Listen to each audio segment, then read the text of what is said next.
Oh, yeah, man. Yeah. It's time. It's a little spooky time. This is a podcast about things that spook us just a little bit. Things like aliens, cryptids, conspiracies, or Jeff Bezos. He is the mixture of Lex Luthor and Mr. Clean, and he's going to space, and my name is Everett. My name is Colleen. I know very few Jeffs.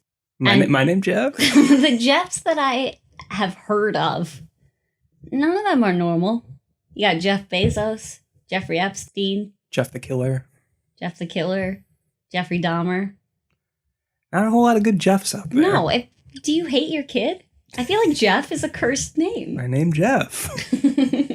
Yeah, for anyone that didn't get the reference, he is spending much of his wealth in order to put himself in space.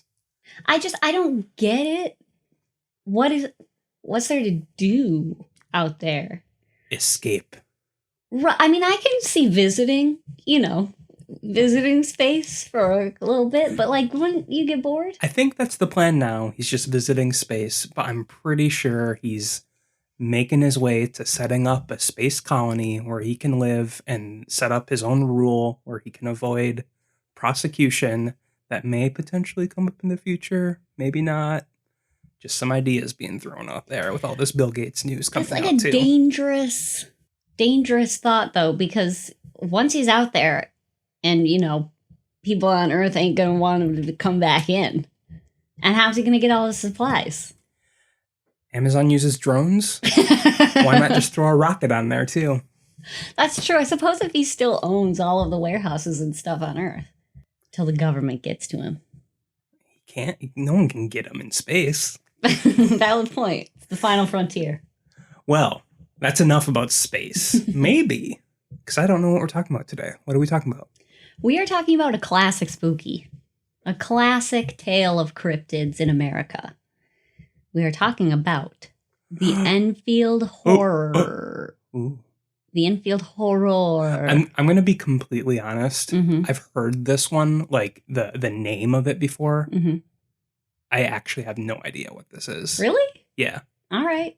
Well, I've heard the name like quite a bit, but I've never like read anything about it. I've never heard anyone tell me anything about it. Well, what's interesting about this case is that it is very similar to a lot of sightings of cryptids in the 1970s, but this one left physical evidence.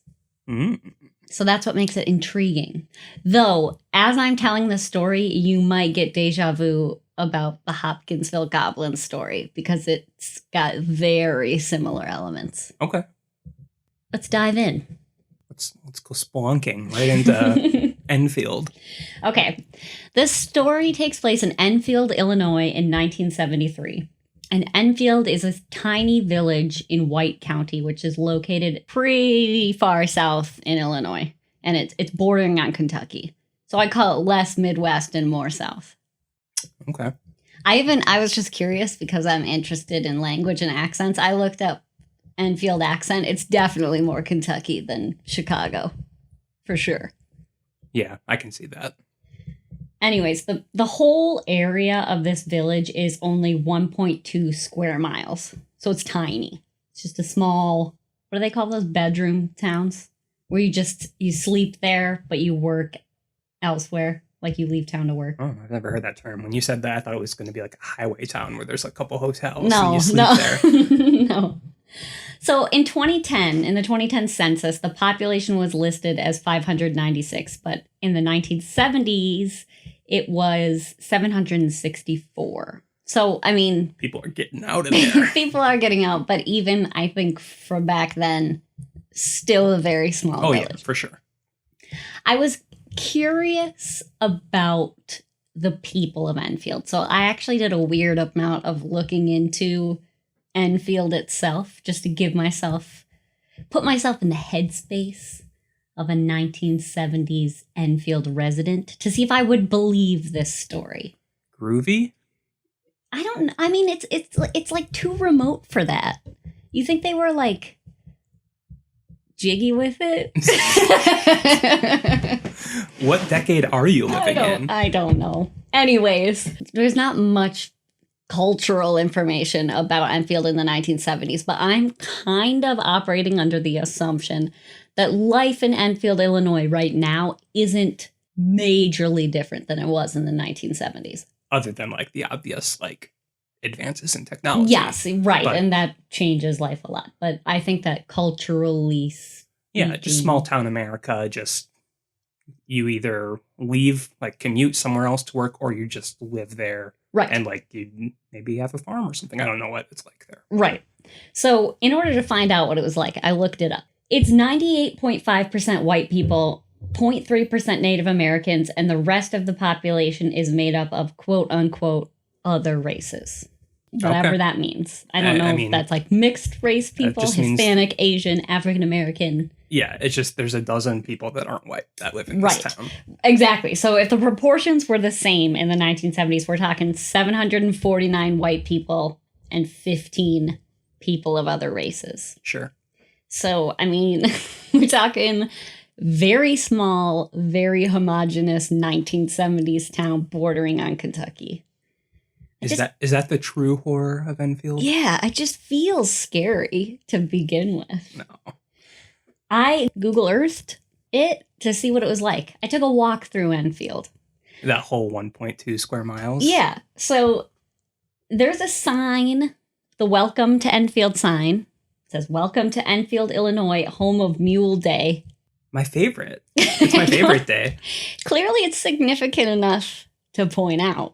But are they talking about the animal or the shoe? Or I didn't even think about the shoe. I was just thinking like mules. Mules can't procreate themselves, right? Yeah, like, no, you gotta mix those bad boys up. Right, but I mean, on like, purpose. Two mules can't make another mule. As far as I know, right. So that's why you need a day set aside to just get it over with.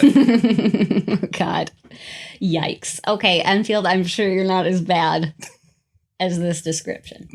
Anyway. If we happen to have a listener in Enfield or in the area, let us know what Mule Day is. Yes, actually, I should have looked it up. I looked up a lot of stuff about this, and that's the one thing I glanced over. And honestly, that's probably the most interesting fact. That's very nice. Anyways, walking through Enfield, you come across a restaurant called Billy Bob and Nina's. And I bet they make great breakfast. I know. I always think like they seem like the kind of restaurant that would serve food in a skillet. That too. Like you go there and the coffee's just amazing. And they can get a short stack at any time of day. Yeah. Oh, I bet their hash browns are bomb. Anyways, there's also a post office and a library and all of the other stuff you need. And a weird amount of Christian churches of various denominations. I'm pretty sure I saw about 7. In a town of 700, that's one church per 100 people. I mean, yeah, that's small town America, especially the South. And I would even consider the southern portion of Illinois the South, because that's like you said, it's pretty much like Kentucky at that point. Right. Like geographically. Right. And I think culturally probably more similar to Kentucky than like upper Midwest Minnesota. Minnesota. There's one police officer currently. I assume the sheriff. I'm not sure. I was looking at census information. So there's 1.18 police officers per 1,000 people. Wait, they have 500 though, so that means like they don't even have a full police officer. I don't. They have one. There's one guy. Maybe he like commutes. Maybe he's a two village officer. Maybe he's missing a leg or something. Poor guy. Most people sleep in the town. They have houses in the town, but they don't work in Enfield. I mean, I guess except for the people who work at the restaurant and the post office and stuff. But most people are maintenance jobs, mechanics, truck drivers, construction workers, blue collar jobs. Yeah. So like, there's no Amazon warehouse here. Jeff Bezos trying to get his little Mr. Clean hands everywhere. It sounds to me like instead of going to space, just go to Enfield. People are leaving. Why go to a place people want to go to if you're trying to escape? Why not go to a place people clearly don't want to be in anymore? Start thinking, Jeff Bezos. Yeah, you're going to have to ask him that. Anyways, that's Enfield. That's the village itself, but the area it's in of this portion of Illinois is called the Devil's Kitchen. This is because the original people who inhabited the area, Native Americans. Yeah, before the white man. Before white man, yes. But also the early white settlers and colonists, they all noticed that this area has a lot of weird, unexplained phenomenon going on, and it still does. People have mentioned ghosts, paranormal activity, groaning sounds, weird orbs. Like that? I did not look up any audio clips. I just took their word for it. Native Americans considered that to be sacred land and those signs to be sacred signs. But white settlers were like, no. Too spooky for me. Too spooky. The shit's cursed. And that's how it got called the Devil's Kitchen. Kitchen, I don't know. Maybe there's some meaning to kitchen that I don't understand. But in addition to all of that stuff, there's the Shawnee National Forest, which is a very dense forest that covers that area. So the area itself has a history of just generalized spookiness. Because forests are spooky? Yeah. You don't think forests are spooky? I guess. You could get lost in a forest in like... You could get lost in a forest. I could get lost. I could get lost walking around the block. I couldn't find my way out of a paper bag if I had to. You'd get lost in Enfield, the 1.2 square miles. Honestly, I probably would. Point is, they're dark and they're spooky and there's animals and bugs and wind. Okay. So it's a spooky area with a history of spookies. That's the vibe we're living in. Small, white town in a spooky area. It's just ripe for paranormal activities. Colleen just did something very weird with her hand when she said ripe. She did a weird that Italian man pinching his fingers like that new emoji. Oh yeah. Very odd. Anyways, now you know Enfield. You're an expert. Oh. Let's get into the story. It is 9:30 p.m. on April 25th of 1973. Almost my birthday. Mm-hmm. I mean, 2 decades prior, but yes. Right. Henry McDaniel and his wife are just getting home, maybe from work. I honestly, I looked it up in several articles. Nobody says where they were. I'm going to assume work. Though they had a late day if they're not getting home till 9:30. Sheesh. No one's working office jobs here. No, that's true. That's true. Okay, so they're getting home at 9:30. As they're settling down, 2 of their kids, Henry Jr. and Lil, run up to them in a panic. Excuse me? Lil? Lil. We're talking... Like our podcast. Yeah, like a Lil Spooky. I don't like her. Yeah, get your own name, Lil. So Henry Jr. and Lil run up to them in a panic, and they tell them, while they were gone, there was something that was scratching at the door, like trying really hard to get in. Big Henry, not Henry Jr., I'm just going to call regular Henry. Henry was like, it's probably just a stray dog or raccoon or something. And his kids are making a big deal out of nothing. That's happened to me before. Anytime I hear anything scratching outside, I assume someone's trying to kill me. And I was even worse as a kid. So I feel their feels. I feel you, Lil. Wait, before you go on, I have to say naming your child Lil is probably the worst thing you could do because that is a very hard to pronounce name for a child.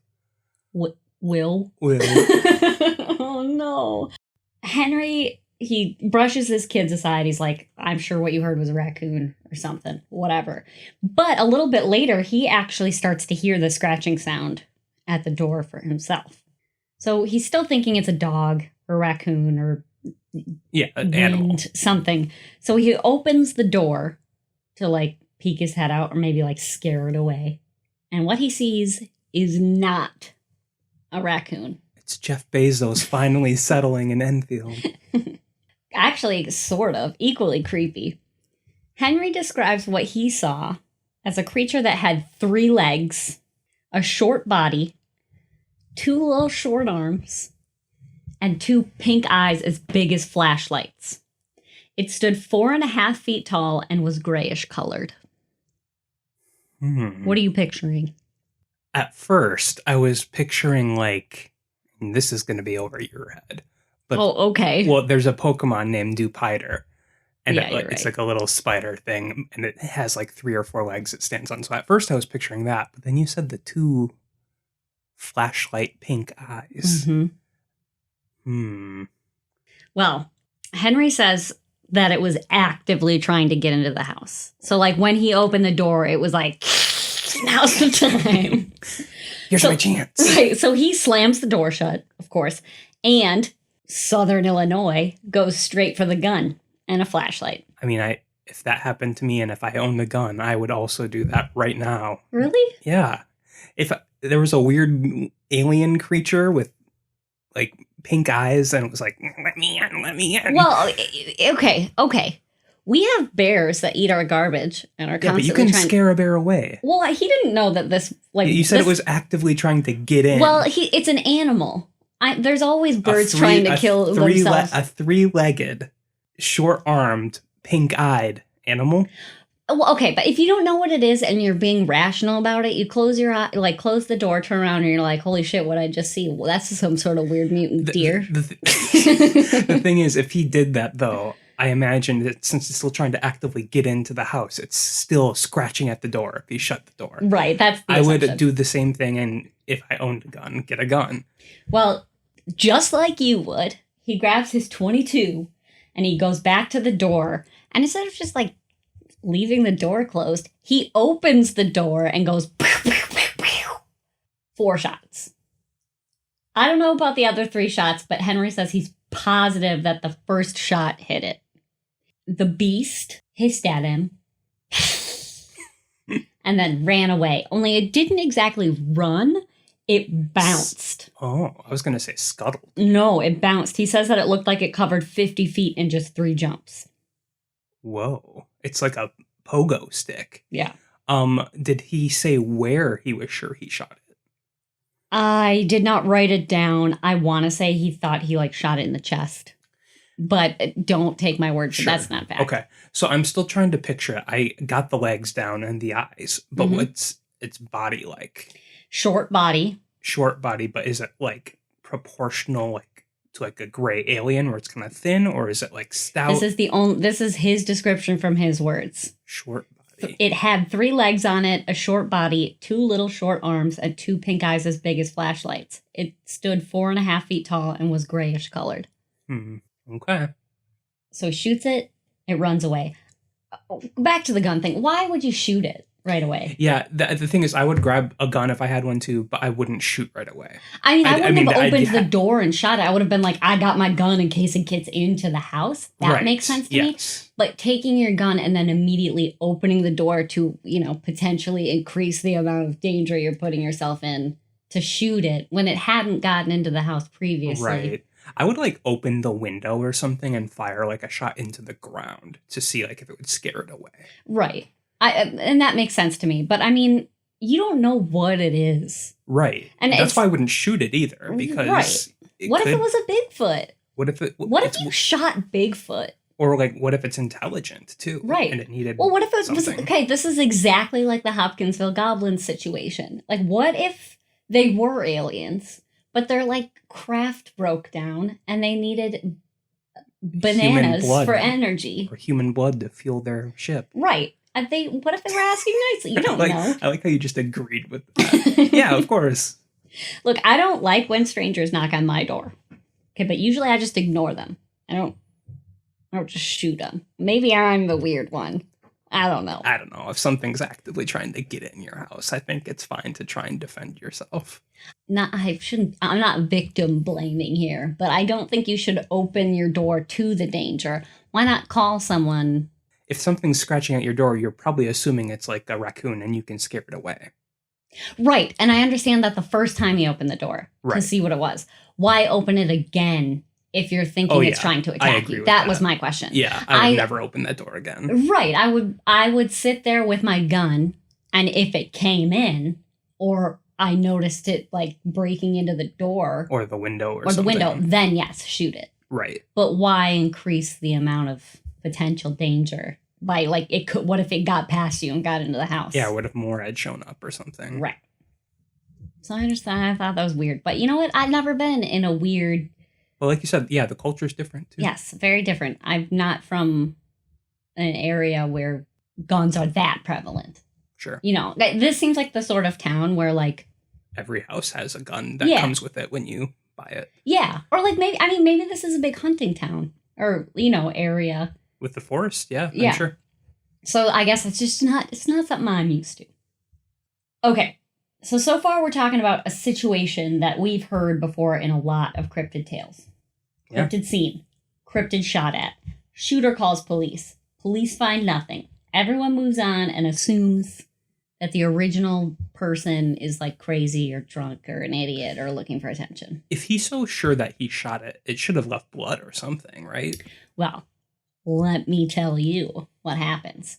This story does not follow that normal pattern. There's actual physical evidence that something odd actually was standing in front of his house. Okay. So after he shot at it, he went back inside, closed the door, and he called the police, as I would as well. The police came and they listened to the story and they're like... Wait. The police or the officer? So because there's only one police officer. Every article that I read says police, as in multiple police. Okay. So maybe at the time there was more, or maybe there were highway patrol officers that showed up instead. Like, multiple law enforcement officials showed up. And he's telling them the story, and they're, like, nodding at him, and they're like, sure, Henry. Right, yeah. Whatever you say. But they do their jobs and do, like, a cursory search around his house. And they actually discover, like, weird new scratches in the siding of the house. And footprints. These weren't, like, running footprints. They look like footprints left by something just standing in one location. Okay, yeah. There were 3 footprints. 2 that were about 4 inches wide, and then a 3rd center foot that was a little bit smaller. And each of these feet had 6 toes on it. Ew. So it wasn't like a mistaken, like, oh, you know, you saw its tail and thought it was a 3rd leg. Right. Sort of thing. It was actually... It has 3 feet. And it was standing on 3 feet. It wasn't as if it was moving and you got 2 footprints of the same foot and then... Right. It was a standing footprint 3 feet. I'm trying to think of, like, the biological reason for that. Like, no clue. So, like, it has 6 appendages on each leg. 6 toes on each foot. Right, but we don't know if they're toes. Like, what if they're, like, little talon type things? Well, sure. Because I'm picturing, like, it has 6 in order to, like, dig itself into the ground and, like, firmly stay there. Yeah. Like a tripod, but, like, maybe with daggers at the end. I don't know. Well, the cops, like, don't know what to make of this. And honestly, they're still feeling kind of skeptical. Which I would too. If I hadn't seen it. And yeah. I mean, all you have to go off of is a footprint, which is, granted, a bizarre footprint. There's nothing in the wild, like, especially in this area, that would have 6 toes, right? I can't think of anything that would. I couldn't answer that. I imagine no. I mean, there's definitely nothing that would have 2 feet and a center foot, unless it was deformed somehow. Well, and I'm thinking, you know, it could have been any 4-legged animal that's missing a leg, but... Well, the way... So they took a picture of these. Mm-hmm. The way they're configured is like they're in a line. It's not like... Oh, it's not like a tripod. Not like a tripod. It's just a horizontal or vertical line. Yeah. Weird. I mean, if I'm remembering correctly, like the center foot, I think is a little bit back, but Sure. Yeah, because it wouldn't make sense if it was a perfectly straight line. It would just be able to be tipped over. Right. I don't know. I don't know the science of this. We don't even know if it's real. It's a horror. Okay. It needs a better name, first of all.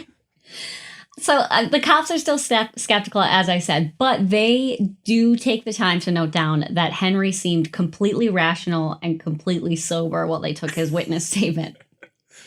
So this is a small town. I imagine that everybody kind of knew everyone else to some extent. Sure. Especially if there's so many churches. I imagine there's like a lot of church community mingling. Yeah, and even if you're not a churchgoer, you're probably known as the weirdo that doesn't come to church Right. with everyone else. So my point is, I would think that the word of a police officer in a town like that would probably hold a lot of weight. Yeah, for sure.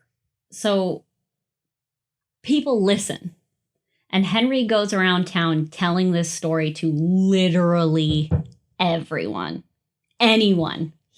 Everywhere. The stray cat, They make it sound like he was just preaching this to the masses. People went crazy because they felt like, because the cops, quote unquote, verified his story, that it must be real. Mm-hmm. And Henry is a rational person with 2 kids who works hard. Why shouldn't we believe him? Right. We'll get back to that, because that whole storytelling causes a massive stir in the town. But before I get back to that story, it turns out that Henry was not the first person to see this monster. Mm-hmm. On April 25th, 1973, at 9 p.m. Oh, like a half hour before. A 10-year-old boy named Greg Garrett saw it, also in Enfield. According to his police statement, he was playing outside and his parents were inside watching TV. That's a dark time. Okay, I'm not the only one who thought that, right? Yeah, Who lets their 10-year-old play outside in the dark at 9 p.m. alone? Yeah, because it's like, it's not June or July yet where it's going to be still light outside at 9. Like in April, it's still going to be dark, or it's going to be dark by 8, I assume. I don't know. If he hadn't run into a monster, I've listened to enough true crime to know that he would have been picked up by a predator, human or otherwise. Or even just wildlife, too. Right. Prime pickings. Little Greggy. Right. Anyways, he was irresponsibly playing outside in the dark when a hideous creature came up to him. He said that it actually got so close that it stepped on his feet and its claws ripped up his shoes. It does with claws. Well, he described it as 5 feet tall, 3 legs, stumpy arms with taloned hands, gray, slimy skin, and big red eyes. Okay. So yeah, that's pretty much matching exactly, except for red versus pink. But I mean, that could be a lighting thing. Yeah, and that's a discrepancy. I mean, like... And also, like, 4.5 feet to 5 feet, that's pretty much the same. Yes. So yeah, that's like... He's describing the same thing. Right. Right. So he burst into his house crying hysterically, and police were called to the scene, and they couldn't find any evidence of everything, so I'm guessing they just wrote it off as 10-year-old boy playing alone in the dark and got scared by some animal. Right. But then half an hour later, the same thing happens somewhere else. Right. Well, the reason I didn't start this episode with that chronologically first sighting is because even though it was technically the first sighting, years later, Garrett told researchers that the incident never actually happened. He just wanted to tease Henry McDaniel. Uh-huh. So here's my problem. He filed a police report. Oh, it's on the record. With the police. Right. So I guess why would you go through that trouble for a joke? Or like if you just wanted attention. Now, 10-year-old boy, I guess. He also probably knew the police too. True. Or I mean, once you get in to a certain point, you got to follow it through or you got to confess. And clearly he just played along with this until he got older. Sure. As I said earlier, after Henry McDaniel started talking about this, the town just went crazy about this story.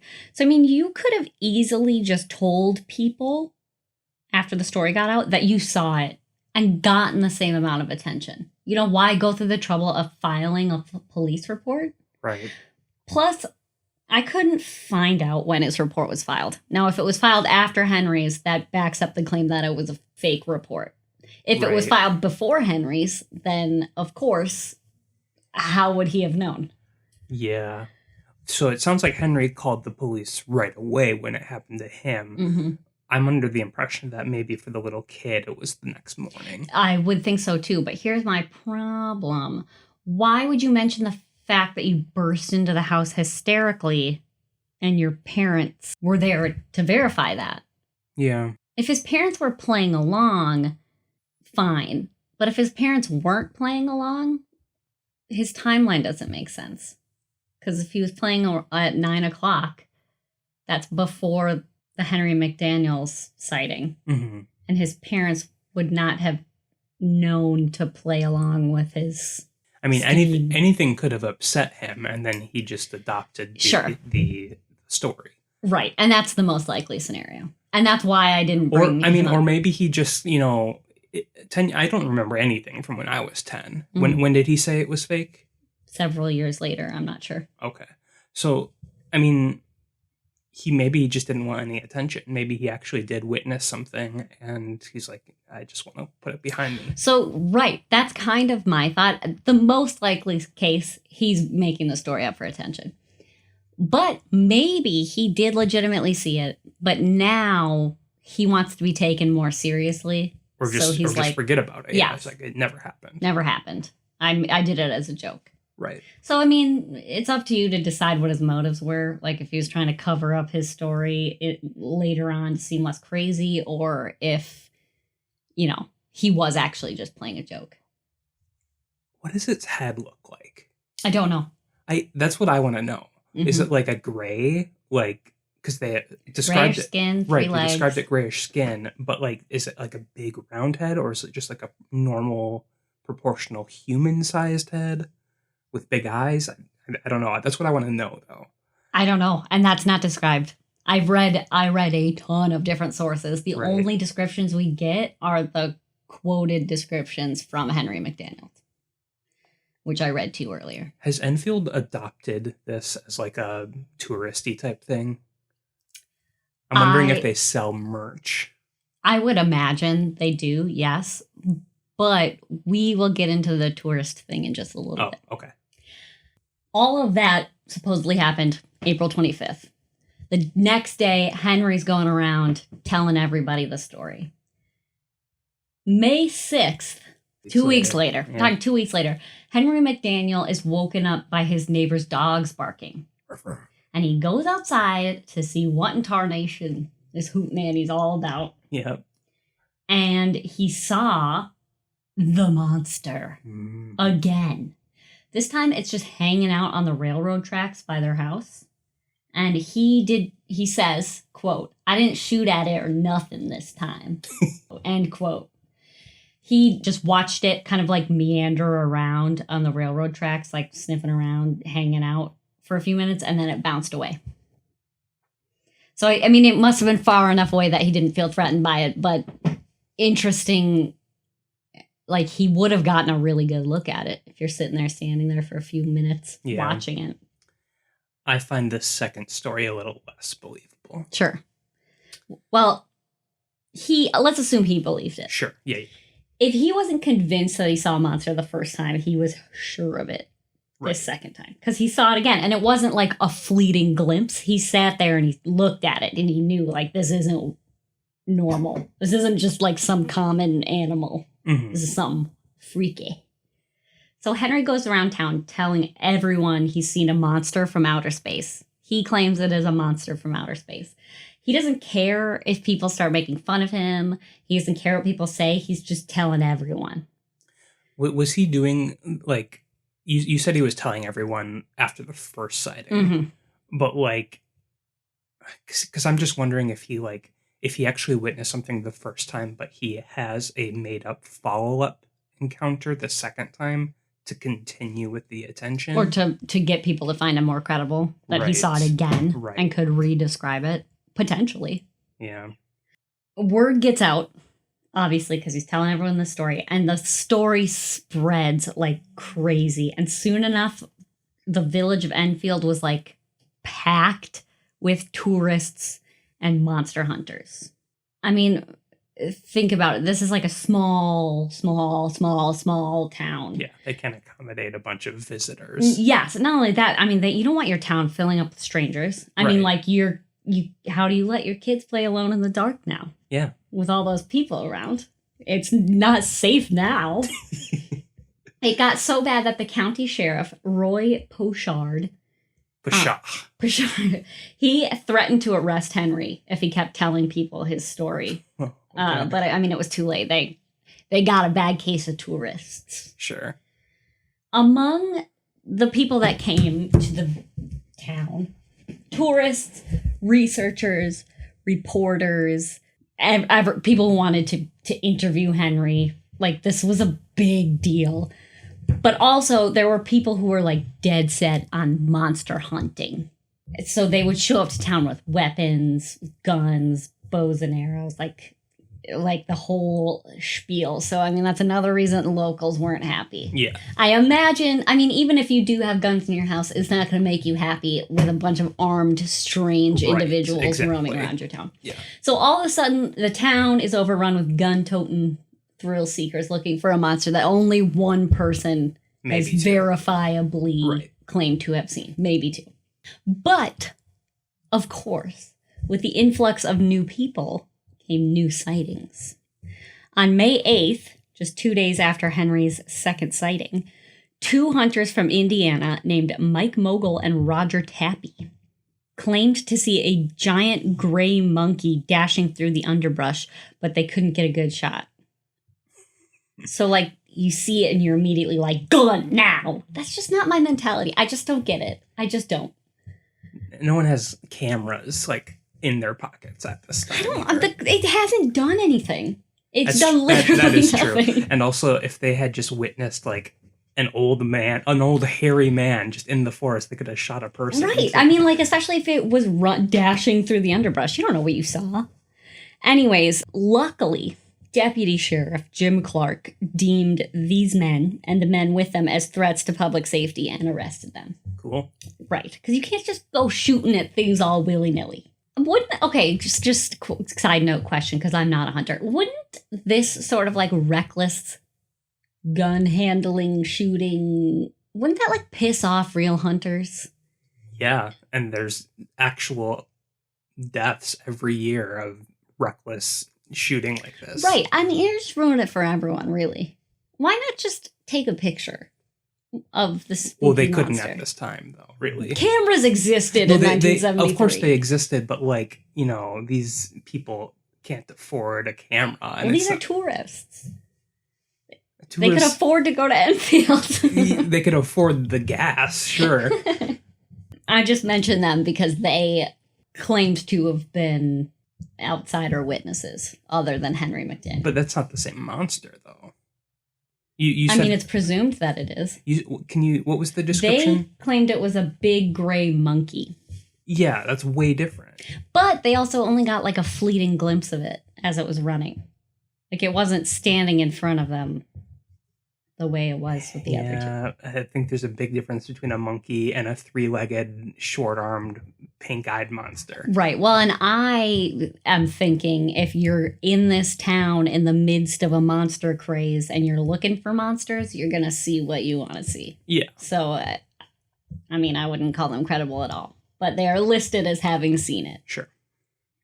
There was one more credible witness, and that one is Rick Rainbow, director of WWKI Radio in Kokomo, Indiana. He and 3 other people claimed to have seen the monster near an abandoned house, kind of a short distance away from the McDaniel house. Okay. Maybe he just lives there.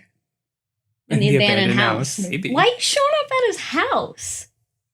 Why are you harassing him? What if this creature was just like innocently trying to scope out its neighbors the first time? Scratching into the siding? I don't think so. I don't know. You don't know. We don't know. Just leave it alone. Rick Rainbow says that they didn't see it very well, but they mentioned that it was 5 feet tall, gray, and stooped over. Rainbow actually managed to record the sound of it screeching, and he got it to a researcher and cryptozoologist named Lauren Coleman, and he wrote about it in Fate magazine. He then went to Enfield himself to do like thorough research, and he heard the wailing for himself, like the screeching sound it makes, but he was never actually able to see it anywhere. So Is this recording available? No, it is not. It has been lost to time. That's stupid. From what I read, I could not find it anywhere. It has mysteriously disappeared. If you were to guess, can you do it? No, I assume it's like a... Okay, that's what you think it sounds like? Yeah. I assume all monsters sound like... I think it was more like... Yeah. Yeah. Okay, well, that's the story of the Enfield Horror. Those are the sightings. And I mean, it's kind of a lame story. It really needs a better name, though. Than the Enfield Horror? It needs a name. Yeah. You gotta name it. It apparently was only around for a couple weeks, because that's the last time it was ever seen. There's never been any reported sightings of the Enfield Horror since. Now, I just want to say, though, first, before you move on, because this is still relevant. Even the Hopkinsville goblins have a name. Yeah. I mean, it's still, the town they were seen in, but they're goblins. Yeah. Why isn't this thing named something? It should be like the Enfield Tripod. Yeah, even that is better, honestly. I don't know, but now I'm going to get into theories for you. Yeah. Okay. The most popular theory, the most accepted theory, is that it was an escaped kangaroo. No. Okay, so that would explain for the hopping, and you could potentially mistake a tail for the third leg, especially because they do use it for balance. And it's a thicker tail, too. Right. And, maybe they got little arms. They do, compared to the legs, right. For sure. Yes. I got a lot of questions. How many toes do a kangaroo have? That I don't know.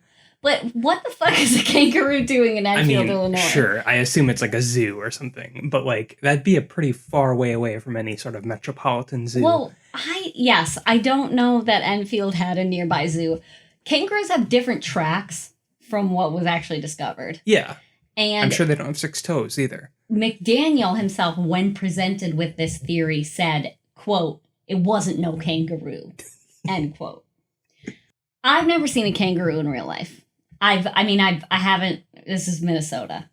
I don't think I've even seen one in a zoo, but I'm 99% sure that I would recognize one if I saw one. Everyone, little kids who have never seen or heard of Australia can identify kangaroos. Yeah, the if you're learning about the continents, the first thing you learn about Australia is kangaroos and koalas. Exactly. I read in one article that somebody said they had a pet kangaroo nearby that had escaped a year earlier. First off, I don't know how long a solitary kangaroo would survive in the wild in Illinois. I don't know. I don't know. I don't think that. But for a full year? That's too long. Yeah, and I don't know. I'm sure it would be able to live a little bit, I don't know what they necessarily eat, but it would probably be able to get by for a few weeks. But there's no way it lived through a year and through a winter also. Yeah, I don't know what the winters are like there. Southern Illinois, I'm sure it's not.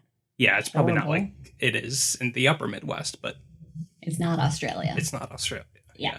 I'm not sure. I don't know. I don't know their adaptability. So that's it's not a kangaroo. Well, that's one accepted theory.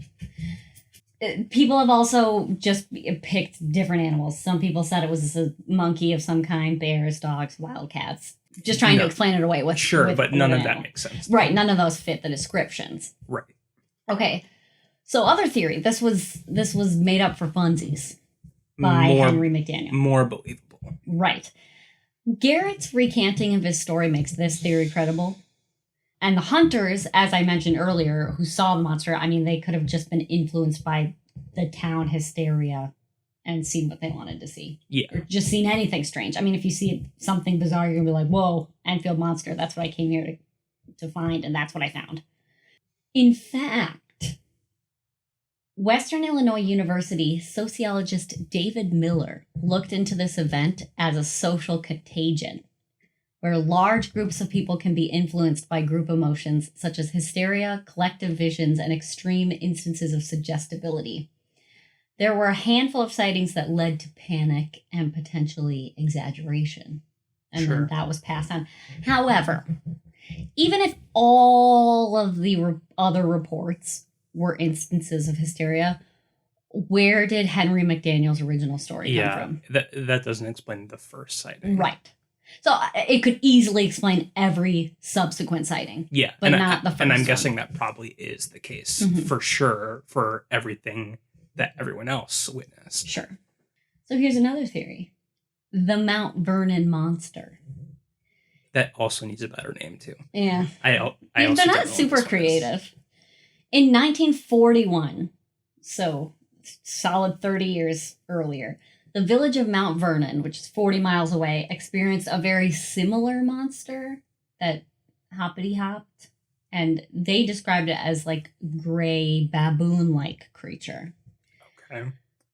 Was it the same monster? We don't know.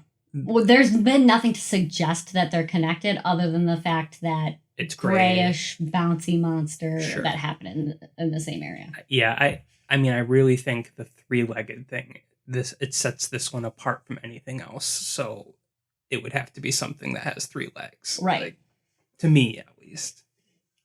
My final theory, aliens. Okay, so this one makes more sense. Right. Okay, there's been weird shit going on in this region for hundreds of years, if not longer. Mm-hmm. We've had orbs, glowing balls, ghost balls, sounds and shrieks, and Henry himself first identified it as a creature from outer space. I mean, it made screechy alien noises.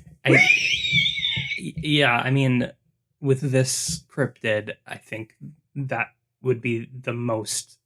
I don't know. I guess it just makes the most sense. I wouldn't say it's the most believable, but it makes the most sense. We're talking a remote town in middle America. That's like prime alien real estate. Roswell. Other places where aliens are. I've always wondered this too. So if I'm an alien in a UFO, and I'm just going to the Western Hemisphere, and I'm decided for whatever reason on North America, I would probably just go right in the middle. Yeah. And that would make sense. Right. And if you're being strategic, you wouldn't want to go like in a big city. I imagine you understand people are going to be weirded out by your presence. So you would likely pick an underpopulated area. Right. I mean, I'd pick like the middle of the national forest that nobody would be in, but I suppose it'd be hard to land a spacecraft in a forest. I suppose it depends on the motives of the alien too. Like, is it there to witness human activity, so it wants a populated area but not densely populated? Mm-hmm. Or does it want to be seen? Then it would go to a highly populated area. What if, okay, you know how we sent like monkeys to the moon first? Well, into space. Into space. I'm sorry, not the moon. Animals into space first to test the waters. Mm-hmm. What if this was just some weird ass alien creature that like an alien pet, like a pet, or like like a squirrel or something, like a pest, or kangaroo to Australia, just like some random wildlife that you were like, let's strap them in and send them out and see if they survive. Because why would there only be one of them, and why would it be so bad at communicating? That's true. Well, I mean, yeah. Anyways, those are the theories. Obviously, everybody knows which one I'm going to pick, and it's aliens. I assume there is like fan fiction of this, like not necessarily fan fiction, but like art of it. Mm-hmm. I want to know what it looks like. There are a lot of different drawings, and they all look very different. One of them looks kind of kangaroo-y. There's another one that looks like a weird, like melted, waxy, slimy thing with like... Because that kid described it as slimy. Yeah, so it's all completely up to artistic interpretation. Yeah. The only person who can tell you for sure what it looked like is Henry McDaniel, and as far as I know, he did not do any drawings. Or if he did, I did not come across them on my research. 73 is almost 50 years ago now. Mm-hmm. I'm wondering if he's still alive. I am not sure. Anyways, that's it. The Enfield Horror. That was interesting. It's just like with a lot of these cryptids, I want to know more. Okay. I want to know what its head looks like. It needs a better name. Okay, so here's the most, you can't see this. I'll post this on Instagram. This is the most common drawing of it. And you describe it. Right. It looks like a mix between a naked mole rat and a rancor from Star Wars. Yeah. With 3 legs. Right. It's definitely very alien. Like, it's not something you would mistake for a kangaroo, or like a kangaroo for. Right. I guess that since you described the entire initial description of this monster, it is so vague. Mm-hmm. Like, it could be anything. Like, I was picturing something a lot more arachnid. Right. Well, and I understand the first sighting being vague because he opened the door, shot at it, and closed the door. Right. You're not going to, like, stand there, like, just observing it. The problem is he says he saw it a second time and he, watched it for a few minutes. And if that's the case, you could definitely give a better description. He should have. Even if it's, like, how it moves or what it was looking at. Even if he's a terrible artist, he should have at least tried to draw it. Right. Like, and maybe he did. But I did look for, like, an original drawing and I didn't see one. I don't know, man. That's it. That's the horror. I'm calling it the tripod from now on. The tripod. Well, today I have a news story. Mm-hmm.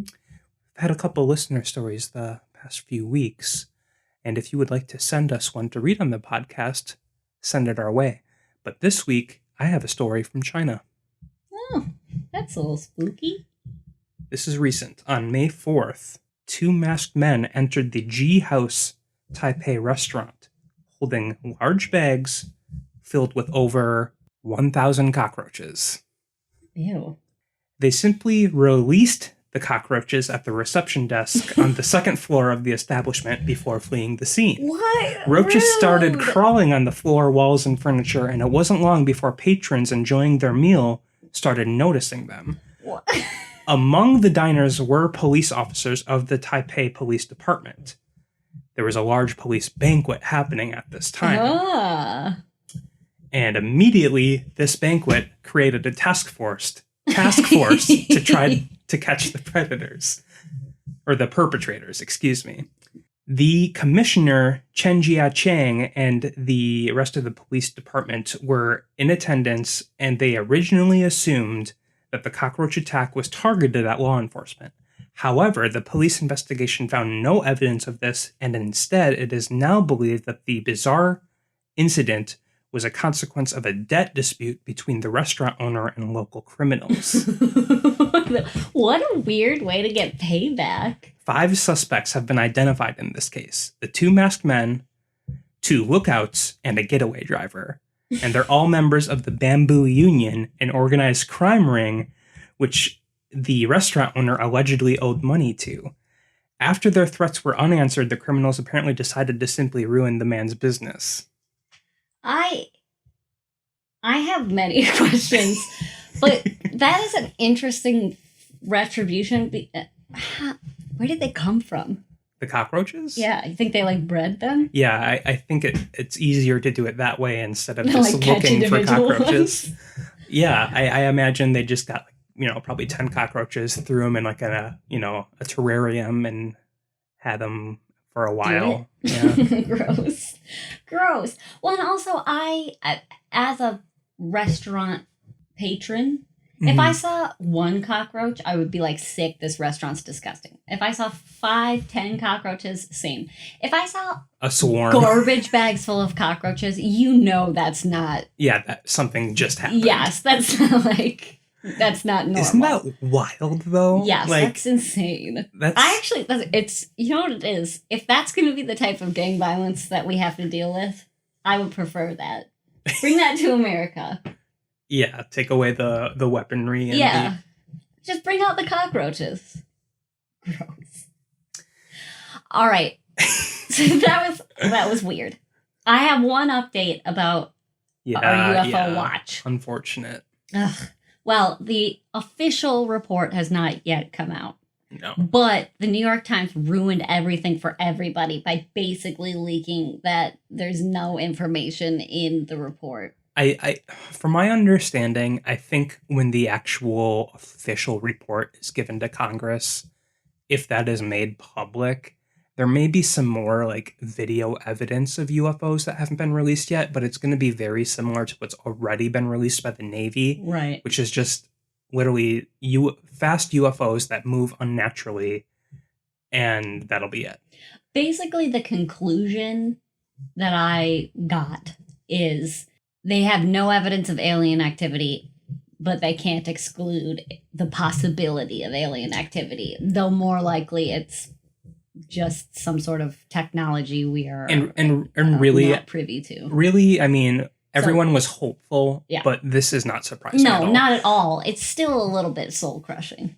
Let me ask you this: do you think this is truthful? And when it comes to the intelligence agencies that have been keeping this information, do you think they're releasing everything they actually do know? No. Or do you think they're keeping things close to the belt? Do you think they're going to give up their information because Marco Rubio was like, hey, tell me about your UFOs? Right. But I guess what I'm getting at too is obviously they're acknowledging the existence of UFOs, but do you think they actually have evidence of it being connected to aliens, or do you think it's more so foreign military assets? I think it is more likely foreign military assets, if I'm going to be logical. But I think that either way, whether it was foreign military assets or aliens, they're not going to give any information about it. Yeah. It's going to be... Especially if it is like of this world, like belonging to another country, they're not going to give away like strategic information. That they know it exists, even. Right. I mean, they don't want to like let everyone in the world know, hey, we know that, this country has this or whatever. Right. Maybe this is a little conspiracy theorist of me, but I do think they have information about, I don't know, alien activity. Not necessarily proving its existence, but like further study into it that they've done that they just haven't like released the information about. But I think we're all at the mercy of whatever they decide to give us. I mean, like we can't. Oh, for sure. It doesn't matter if they have it or not, because unless you are part of that institution, you're not going to know. I'm going to disagree with you though. I don't think. And this is from my personal experience with many different government entities, whether it be local, state level, or in some cases even federal, because I've worked in campaigns and stuff in the past, and I won't expound on that. But from my experience, the government is incompetent. They're not doing their own research. They're just aggregating data of others. But now there are plenty of corporations and people that are willing to aggregate data for money for the government. And look at Jeff Bezos. Yeah. He's going to space. Maybe he's meeting someone. Yeah, like he probably has. He's probably bought information none of us will ever be privy to. Well, it's not like he can buy information someone else has. He has the money to conduct secret research. I think that if you offer the right amount of money to the right person, you can get any information you want. But the problem is with anything UFO related, how do you know who the right person is to pay? And how do you know if they're telling the truth? Right. Unless you get to Roswell and see the alien bodies in the top secret labs. Yeah. I don't know, man. I also don't think that the government has any information on actual aliens. I think it's a pipe dream, really. I just don't think it's a thing. Yeah, and I mean, if they had information, I think that would be considered very classified. Right. I'm sure some of this information is being still kept classified just for, safety concerns. Mm-hmm. But at the same time, I bet they're being honest that they're saying we have no idea what this stuff is. I actually don't think they know, whatever it is. I don't know. I don't agree with you there. I think they have a better idea of what it is than they're letting on. And I think that they're throwing us a bone by giving out this report by saying like they're not throwing us a bone. They're literally required by law to at least provide something. Yes, but they're like, we're being transparent. We're telling you everything we know. And we have to trust them because like, where am I going to verify what they say?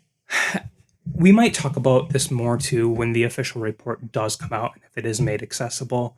But the legislation that was passed didn't specifically say release all of the relevant information. Sure. It said provide detailed and concise information or something along those lines.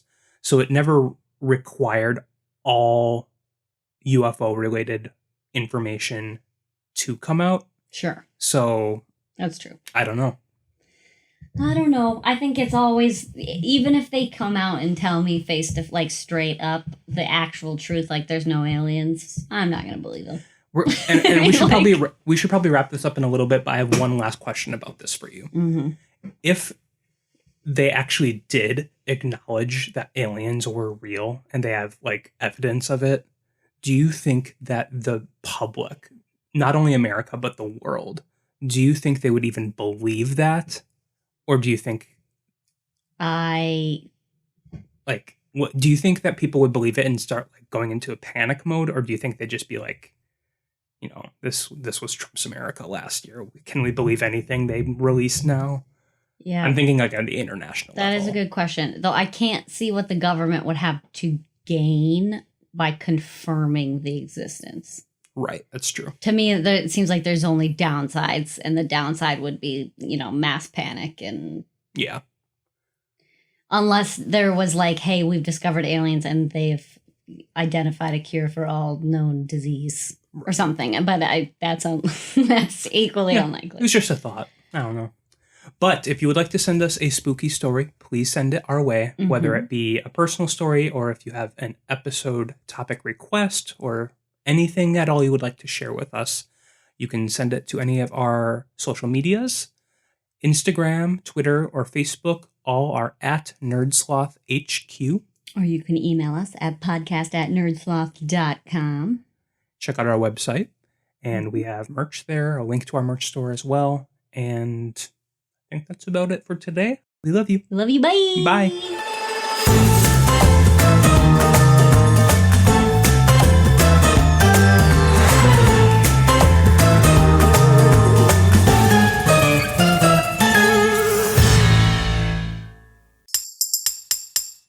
Presented by NerdSloth, a place for lazy nerds. If you like what you heard, consider donating at patreon.com/nerdsloth so we can continue bringing you quality shows. Be sure to also leave us a review and share your favorite episodes and clips on social media. If you're looking for more content, visit us at nerdsloth.com.